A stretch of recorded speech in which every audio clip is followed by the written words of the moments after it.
going to talk about a special topic today. And let me just check my sandwich. I'm always checking. I'm sorry to do this, but it has to be done. A lot of times my levels will drop down the minute I get the video part set up. All right, so I guess I'm okay. So my name is Maria. Welcome to Mosaic Maria channel. So many of you that are going to come across this video will know me from the Mom series, The Misunderstanding of Multiplicity, Awesome Astrid Mosaic. My channel started in 2009, and I came out to talk about what it was like being diagnosed with multiple personality disorder in 1986. So we are far away from 1986, and I am 63 years old. And I want to talk about the experience now of there as a solo or what would be considered whole person, no longer switching, splitting. I know that integration can be a dirty word out here in the multiple community. I know that it's a scary word. I know that people equate it with losing parts of themselves that they need, that are there to protect them. And why would you not honor these parts, aspects, alter egos that you've developed with? Here's why. They are characters that we have created in a subconscious state of trauma. And we are no longer in that trauma. Now, can we begin to start acting like them? And I'm being very careful with the words I choose. Can we begin to start acting like those characters in situations that do we default to that are stressy? When we're scared, when we're ashamed, when our confidence is low, when we're having to be around people we really don't want to be around, when we're maybe having to confront somebody, uncomfortable situations. Do we really have control? Yes, we do.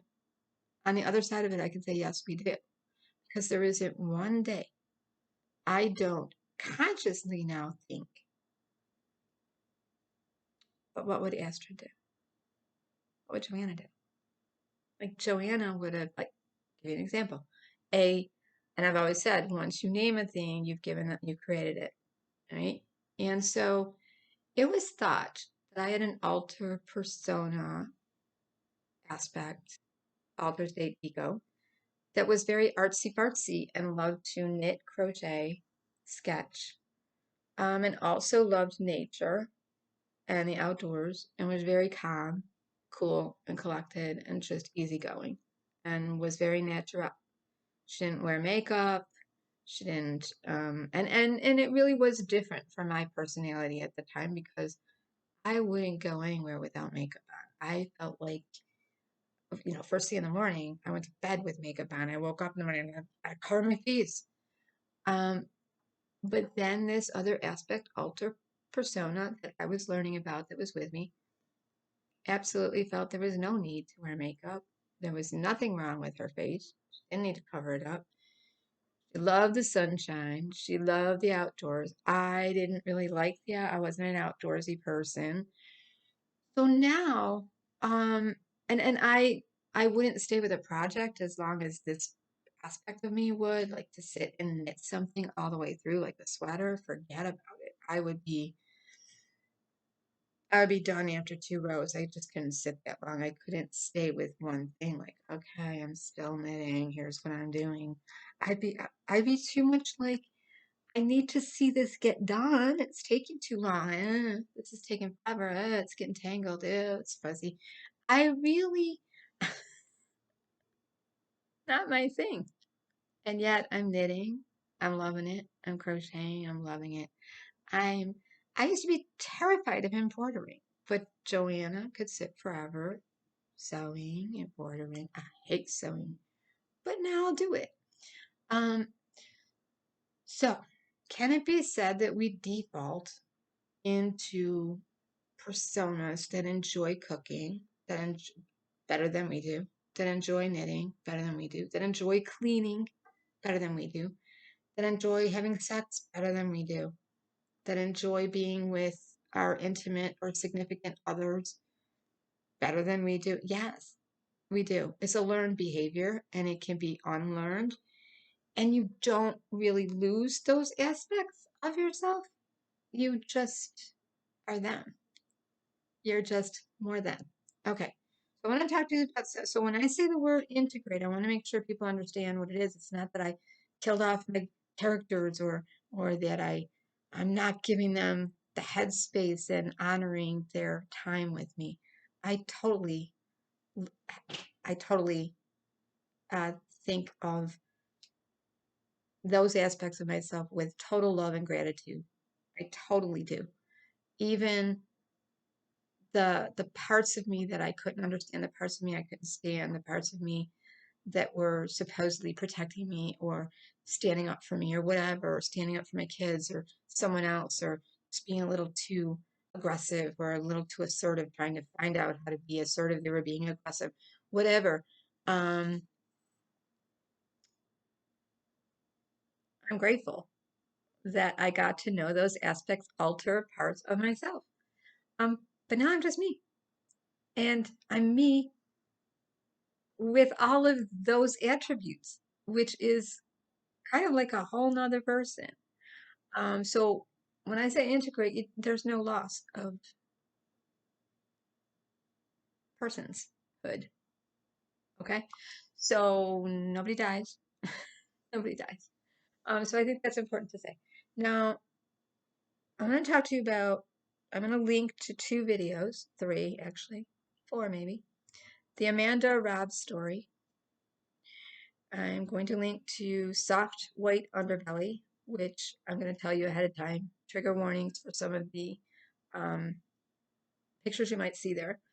But I want to talk to you about a young woman who was 24 years old when she met Lima from Aura. Now, Lima has been in the D.I.D community. Lima has just been kind of like creeping around, getting to know people. Lima is a young woman who grew up in trauma with 2 sisters, twin identical sisters, 3 years younger than her, who grew up to be good, really big YouTubers out here making films. And they had mental health diagnoses that nobody understood, and that they had many stints in mental health facilities. They were given many cocktails of medication and diagnoses for their behavior. Now, what Lima from Aura is stating, excuse me, that's just me clearing my throat, states is that her twin sisters were 3 years old and she was 5 when they went through a lot of trauma. And she grew up and just became very much a kind of like a badass teenager, hanging around the wrong kids, being rowdy, that kind of thing. But her twin sisters kind of like flew through their childhood and acted like nothing was wrong. They were having a charmed life until one day, both of them, both identical twins, began hearing voices. And then both twins began having problems that they started self-medicating for using illicit drugs. And both twins at the same time began having pseudo seizures. Okay. Everybody's experience is different. What I know is that you can hear inside chatter, not outside audible voice, but inside chatter when you have a lot going on in a busy brain. So if you have a crowded brain with a lot of thoughts going around, you can be hearing your own voice very loud, your own rhetoric that you're wrestling with. You can hear that. And then you also can replay in your head everything you've heard during the day. And there are conditions like intrusive thought where you can hear audible voices in your head. There's also schizoaffective disorder, which I think people don't really understand, but it is a little bit of schizophrenia with a whole lot of bipolar, um, little tornado, just a lot of mood swings and a lot of sensory perception stuff going on, and noise and paranoia and delusions and troublesome thoughts and grandiose thoughts and a lot of behavior that matches that kind of thinking. So I won't say what Lima's twins were diagnosed with, but they were both diagnosed with mental illnesses and given various cocktails of medicine to manage the symptoms. And they would only manage for so long, and then they end up back in the hospital. So Lima and her mother really have been beside themselves, so to speak, watching the twins crash and burn. Like do well and then crash and burn. Do very well. And they have a YouTube channel where they make little short movies that are very interesting. Well, Lima came out onto YouTube and started following DisscoiaDID, a very well-known D.I.D channel. And she started watching all of Chloe's videos when Chloe was still around. Chloe, as most of you know that watched DisscoiaDID, is now integrated into Kai, and I want to say, who else? Kylie? I can't remember. So now she's Kaya. Okay, so Chloe integrated.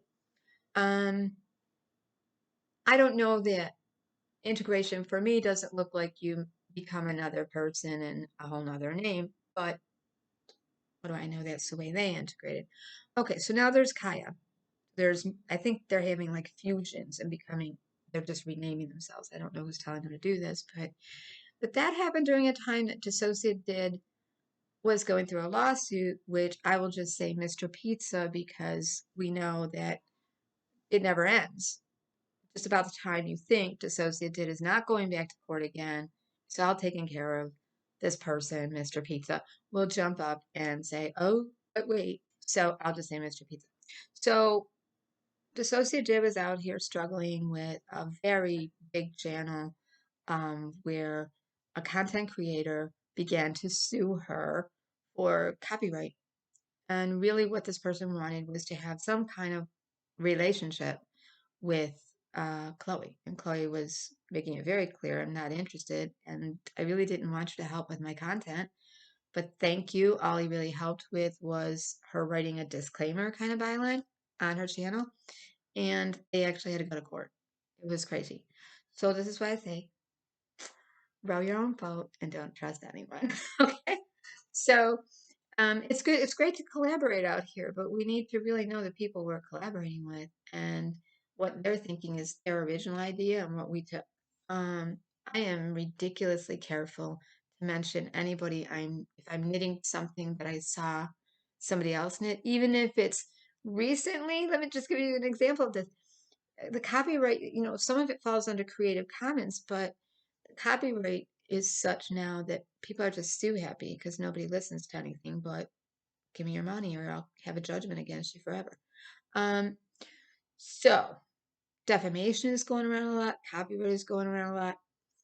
When I knit a pattern, I will put the link of what I'm knitting. I will make sure to only knit like basic stitches. Like I am knitting here. I am purling here. I am doing a 1x1 ribbing. I am casting on. I am casting off.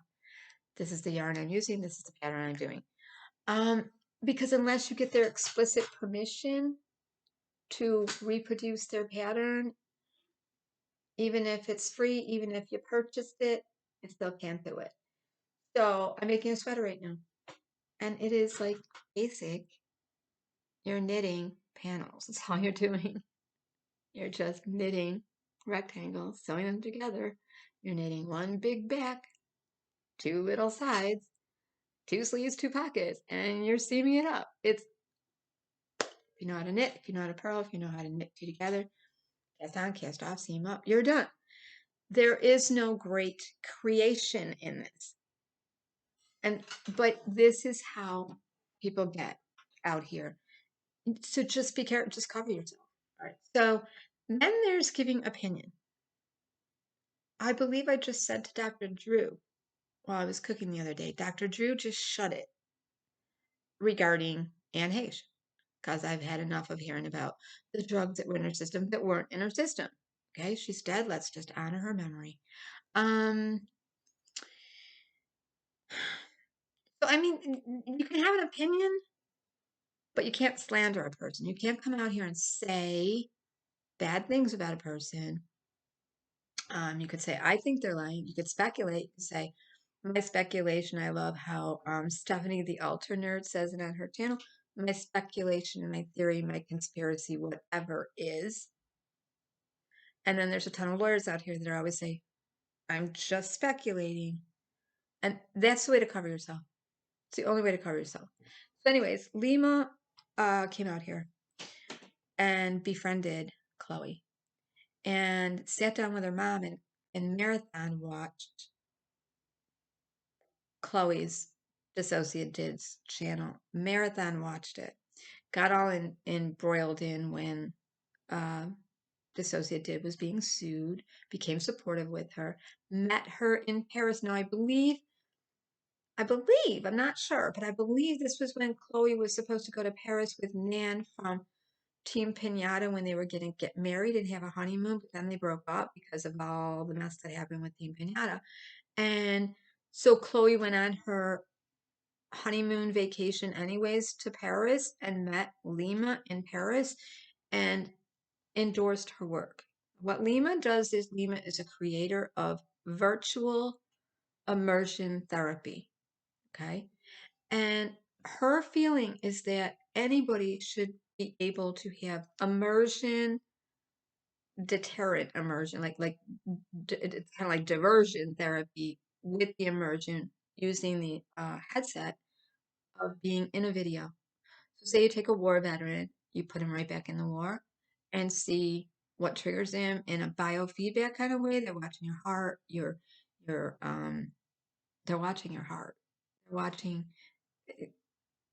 this equipment is used with people monitoring you. They're monitoring your sweating, your perspiration, I want to say, your heartbeat, your blood pressure, your respirations, your eye dilation, everything that would go on in a panic attack and when you're being triggered, they're able to see with you having this headset on. When I say they, I'm talking about there's usually a team plus Lima who is able to look at the information that she is triggering you with. And the idea is to put you back into the triggering situation and then tweak it. So it's kind of like our RT and ART therapy and a little bit of EMDR where you are saying, here's a trigger, ooh, and here's a little respite. We're gonna stop. Okay, did good. Oh, here's a trigger again. Okay, stop. All I can think of is like when you're in labor and you have to push, and the doctor's saying, push, push, push, push, push, and believe me, you don't want to push anymore. And then they're like, okay, stop.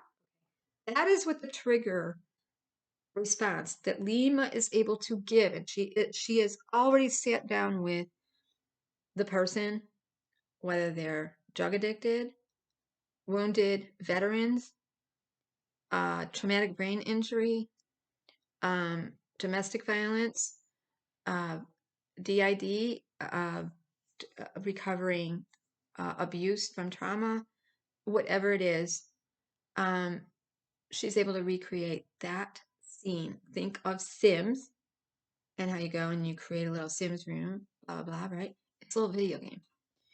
So meanwhile, she kind of infiltrated the D.I.D community by getting to know DisscoiaDID Chloe.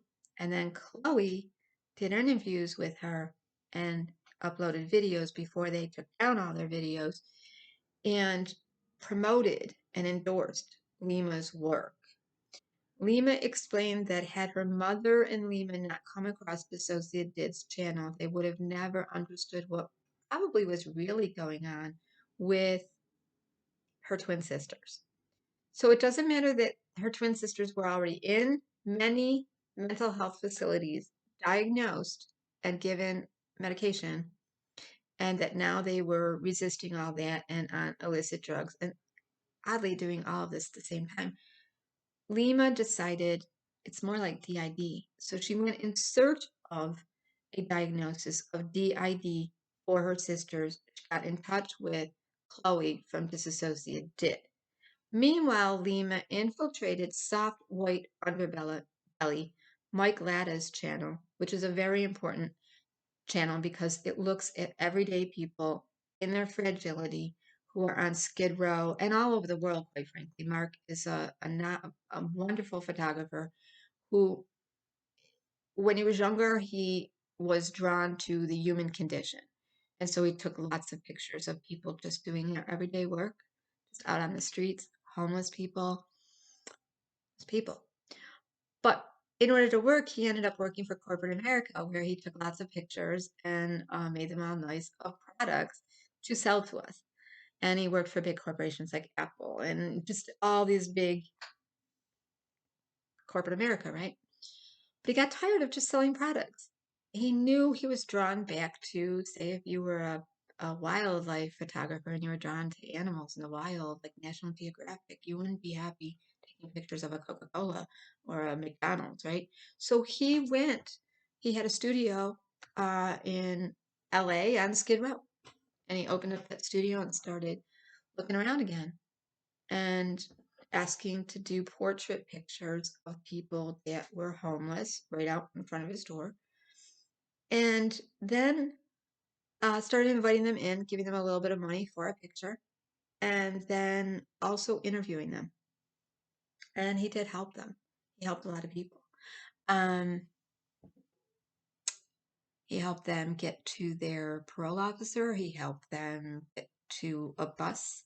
He helped them get food. He helped them get clothes. And there was one young lady named Amanda Rabb who he would see out on the streets all the time. And he would make sure she had shoes on her feet, some clothes, some food. And he would invite her in to talk to her. And he started doing a lot of video interviews with her.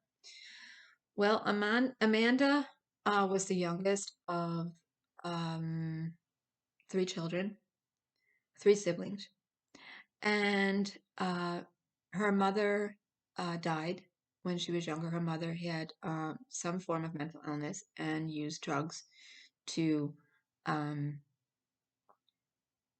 self-medicate and abandoned the children. So Amanda was brought up by her mother's family and her dad.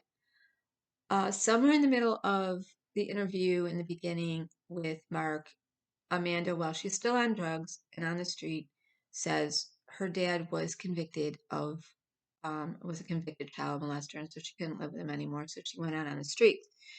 Now, eventually, Lima comes along and Amanda's dad on Mark Lada's channel, Soft White Underbelly, and they derive a plan to get Amanda into therapy. Lima believes in LSP conservatorships, which means there are no chosen homeless. And this is something that's really important because I think 37 states now are saying it's criminal to be homeless. So say you find yourself homeless and you know you can't make it in a mental health facility, you know you can't make it in a shelter, you already know yourself you can't make it. You're either going to go to jail, or in most states now, they're trying to push this. It's very important. Not Lima. I mean, most states are trying to push it's criminal to be homeless. So you either enter a shelter where they have a social worker come in and work with you and get you into housing. And that's why there's a whole lot of public housing going up now. You're not allowed to be homeless. You can't just sit in a tent on the side of the road. You can't park your car and be in it. No. People are being evicted. Okay. So Lima, this is what I think Lima was ahead of this and knew it. But she encounters Mark's channel and starts looking at the people that he's interviewing and comes to Mark and explains that she has software that is virtual reality immersion treatment. It's a modality that needs to be in the mental health system to be used for all mental illness and for all addictions. And all she says at that point is because she had someone in her family that struggled with mental health, someone in and out of the facilities, she knew that going into a facility for a while and getting a cocktail of drugs was not the answer.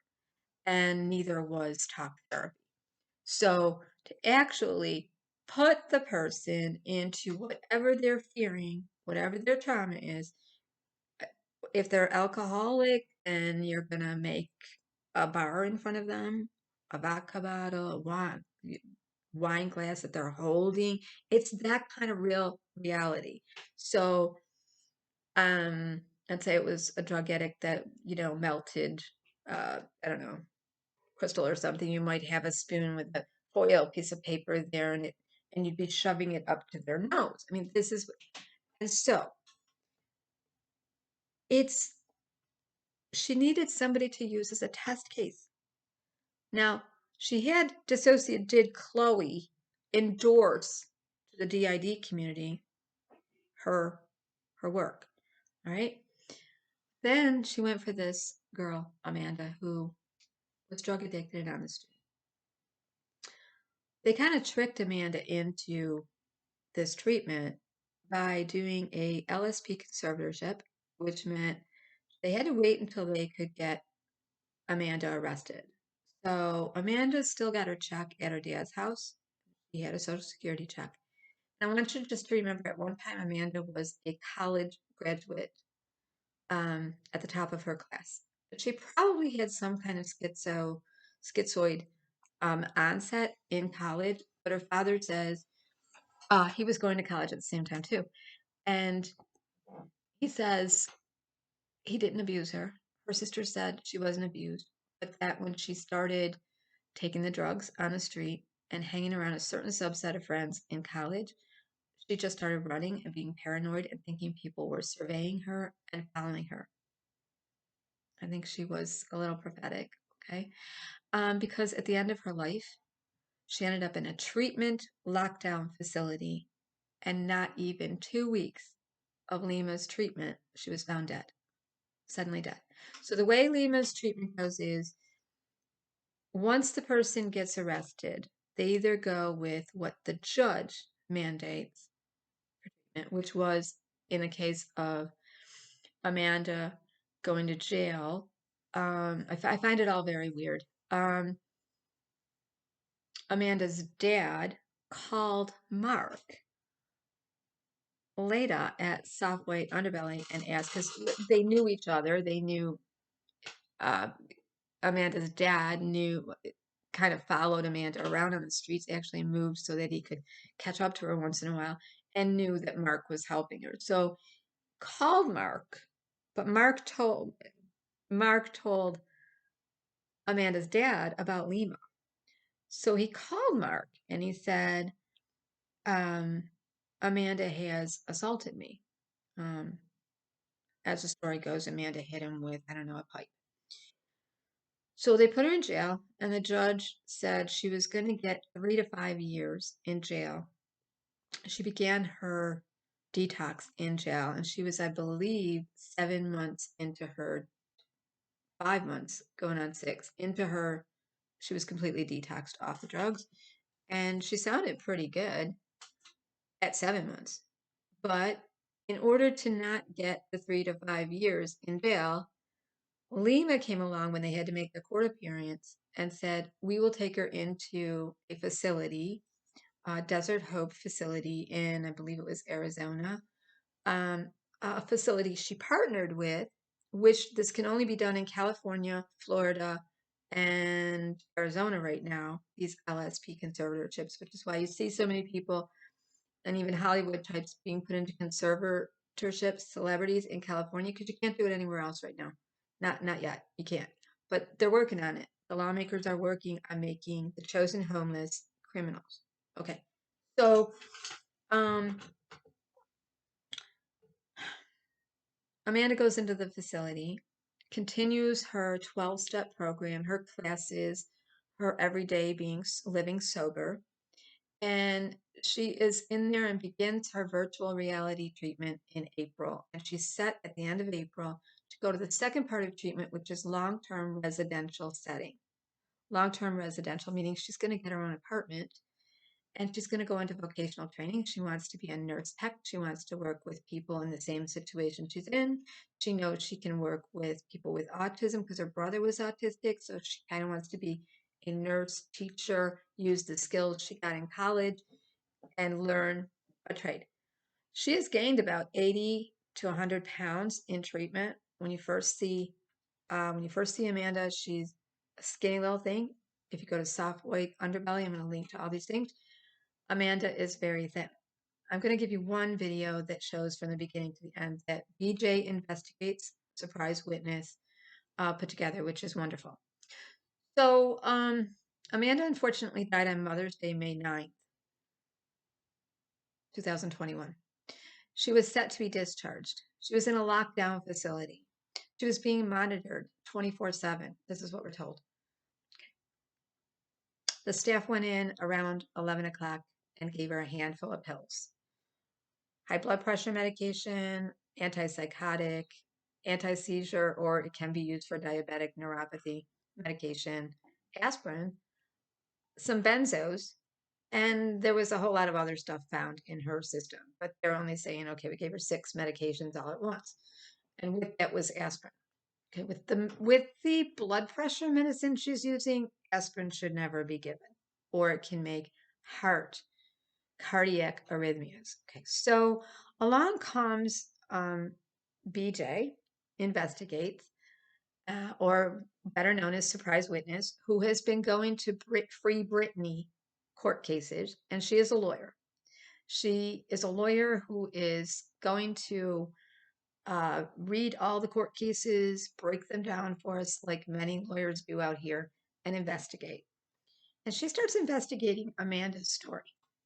And she foils the autopsy report, which anyone can do, and follows everything that's on soft white underbelly and says the public record. This is what Lima said. This is what Lima did. This is what Amanda said. This is what Amanda did. This is what Amanda's dad said. This is what Amanda did. This is what Mark later said. This is what Mark did. That's all she did. Lima is suing BJ for defamation. And she has a big celebrity lawyer team to do this. Okay. I am begging the D.I.D community. First, I want to say, Chloe, snap out of it. DisscoiaDID. I don't care how much Lima love bombed you. She was trying to infiltrate the D.I.D community because her sisters were mentally ill and such a problem. And oh my God, that's what it is. They have D.I.D. She was trying to get test cases. DisscoiaDID, Chloe, Kaya, whoever is there anymore. She was trying to get test cases. Their first test case was Amanda Rabb. R-A-B-B, look her up. Not even 3 treatments in, she was found dead. Now, I have done videos before where I've asked Kaya, how would Chloe feel if she was being triggered opening gifts out here? How would your littles feel if they were being triggered all day? Okay, so imagine expediting the treatment by immersing the person into their trauma, their addiction, that war, that burning house, that the worst trauma of their life, maybe their child being torn out of their arms, or what. She can recreate anything. This is the software she's doing, is let's take the thing that made you sick, and when you feel, go so far as to, it's very valid work. It's nothing really new under the sun. It has been used with people that go to space. They're monitored. It's also used in I want to say the space program more than anything, but in the military. It's also used in training, like when you want to train first responders to go into a burning building. You want to train policemen to be in an active shooting situation, or you want to train people for combat. You could put them into a simulated situation, and pull them out before they die. Okay. That's basically what Lima's doing with her virtual reality immersion therapy treatment, but she's suing BJ. BJ has gotten a little too close because BJ is really looking at the autopsy and what Lima has said. BJ's also looking at a lot of conservatorships. She's been looking at Bam Majera's conservatorship that goes right back again to a name that's very familiar to those of us that are looking at Hollyweird, Lou Taylor. And she also looked at Amanda Bynes conservatorship. She's not a newbie to conservatorship. She's looking at the chosen homeless, the right to be homeless, and who has a right to come in and tell you how to get well mentally. So I want the D.I.D community to just realize that I know that DisscoiaDID is a very popular channel. When you get that popular, you have a responsibility to your followers and the people you claim to be representing to keep them safe. And Lima is on the prowl. So let's just say she's watching carefully people that would be a good test subject. So if she could find someone in the D.I.D community or sexual recovery, domestic violence, anything that was traumatic, to do her little head video game on with treatment, she partners with facilities. She partnered with a facility that obviously didn't watch Amanda, left her alone for a good 11 hours, 10, 11 hours. She was found face down. Here's another thing. Amanda was found with black foam coming out of her mouth. I believe they call it crone foam. That is found with a fatal overdose. That is not found with any kind of seizure condition. It really isn't. All I can think of is, I can't think of his name right now, Whitney Houston's quote unquote son, Bobby Christina's boyfriend, lover, who died New Year's Day. He was found with black stuff coming out of his mouth, and it was an OD. And his father is still questioning what happened to my son, because everybody blamed him for Bobby Christina being found dead in the tub like her mother. It's just a mess. Anyways, he had the same black foam coming out of his mouth when there is a opiate overdose. Amanda was found with benzos, aspirin, a blood pressure medication that you have to be very careful what you give it with, and it's never to be given with aspirin. That was given. Sort of like a Neurontin type of medication, Cabotin, like a anti-seizure, but also I'd say more of a medication that's given when there's nerve damage, like with diabetic neuropathy, that kind of thing. But also they found an appetite, a kind of cannabinoid that is given to people to increase their appetite. Now, the reasons for Amanda Rabb's death that were listed on the final autopsy were obesity, number one. Hypertension was number one. Obesity, like sudden obesity. Like this is a girl that got that was kind of a husky girl. She was big boned and a husky girl that got very thin while she was on the streets on drugs.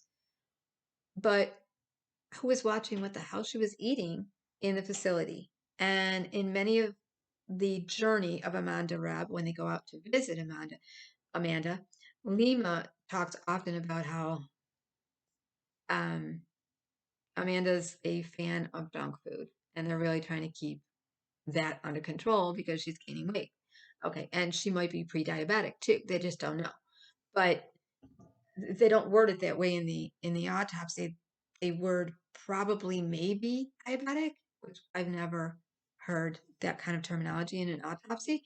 But in the beginning, Lima came to the audience and said Amanda is dead, and they found nothing in her system but Tylenol. Nothing. Now I understand that's the first. I understand that is the first autopsy. That is a primary report, but it's not the final report, and you have to wait for that toxicology to come in. When the final report came in, it came in with a slew of drugs in her body and some illicit drugs that never should have been there.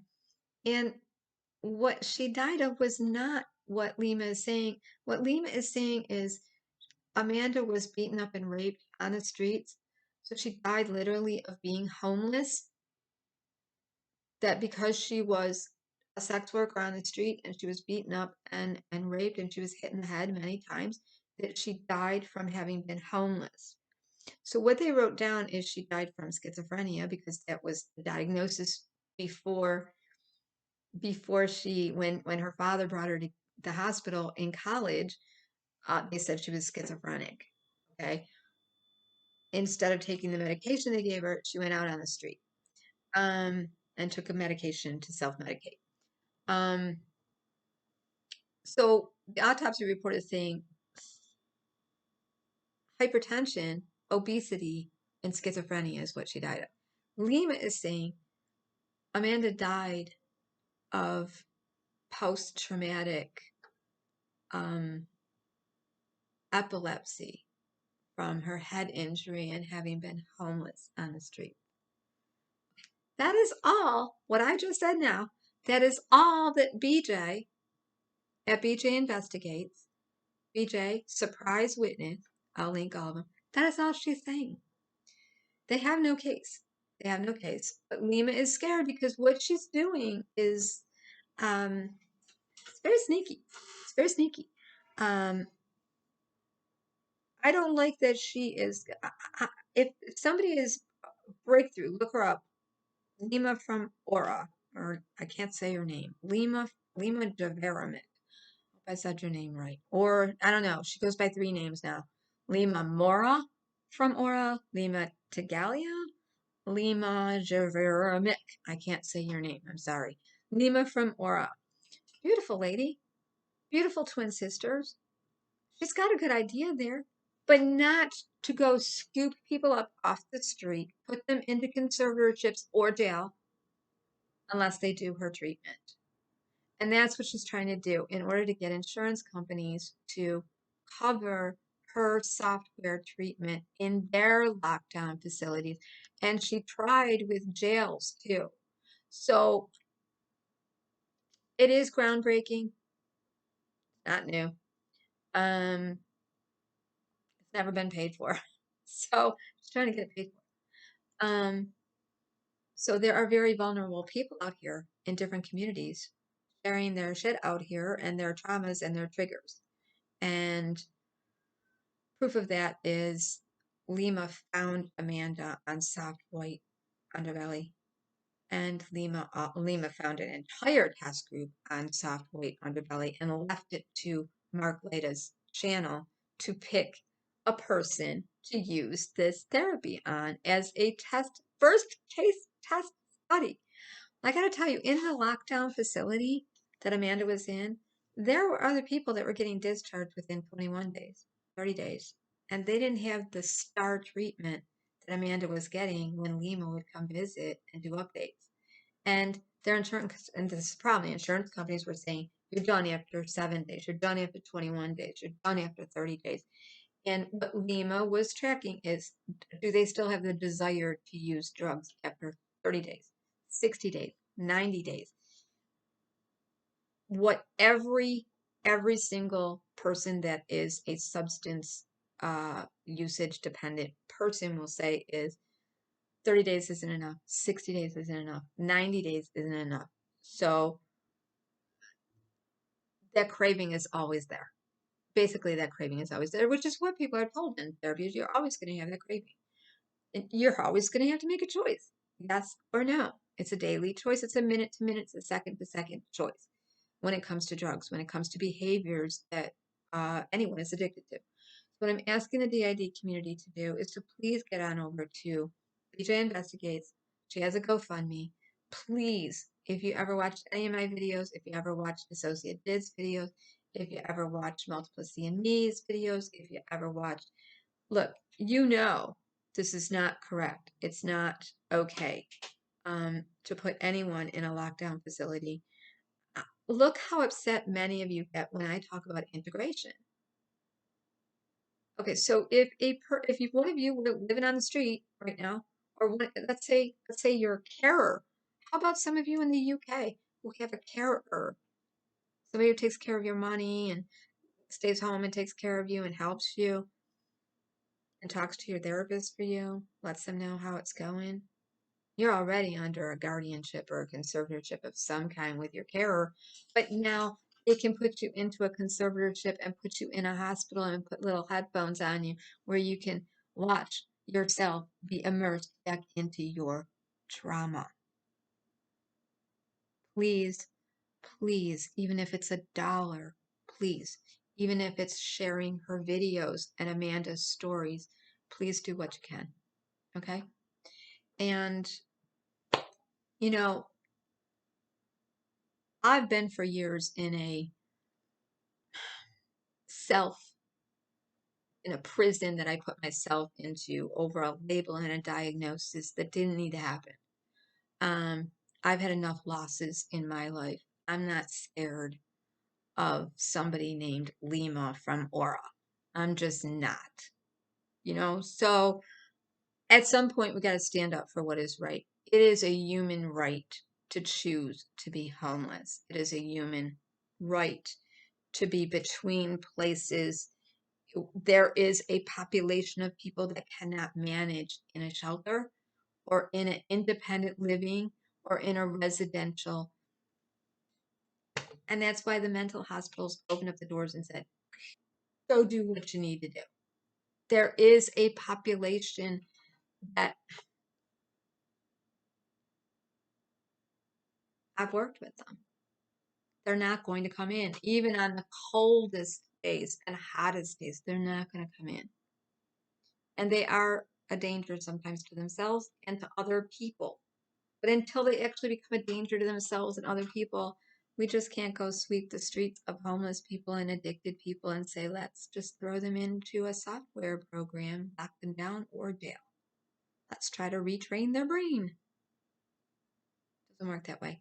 Please go help BJ. She doesn't deserve to be sued. She's working on conservatorships cases all over the place that are still going on. She's still bringing truth for Britney. That's still going through a lot of stuff. Britney is free from her conservatorship from her dad, but she's still battling custody and stuff with her children and Kevin, her ex. So there's a lot going on. Okay, thank you for watching. Take care. Have a nice day. Bye. I'll leave all the links in the information.